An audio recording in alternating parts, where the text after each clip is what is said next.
बुद्धाला वंदन काय केलं पाहिजे हे थोडक्यात सांगतो।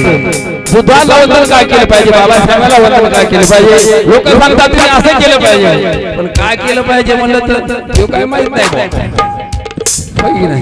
लोक म्हणतात वंदना घेत असताना डोक्यावरच्या पागोट्या काढा, पायातल्या वाहना काढा, आणि का काढा ते काय माहित नाही बाबा।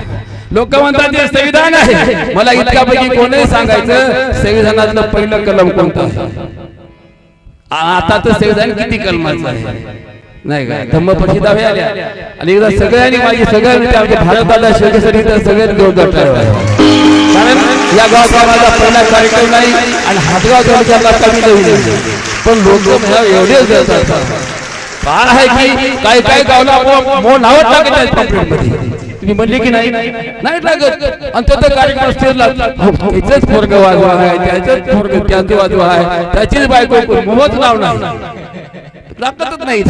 तुम्हाला सांगतो मला काय घ्यायचं नाही इथं झाले जमत याच स्टेजला नाही म्हणजे कैलासरावचं जमतच नाही, आणि मॅडमला हडपला सांगितलं म्हणे कैलासरावची गाडीच पण नाही काय माणसं होत काय तुमचा काय सत्यानाश केला उद्याला काय वंदन केलं पाहिजे। तू स्वयं दीप हो वंदन कसा वंदन आपल्या साधन नाही किती आले गेली तुम्हाला सांगतो, स्टेजवर स्टेजवर वाली बोललं पाहिजे आहे की नाही।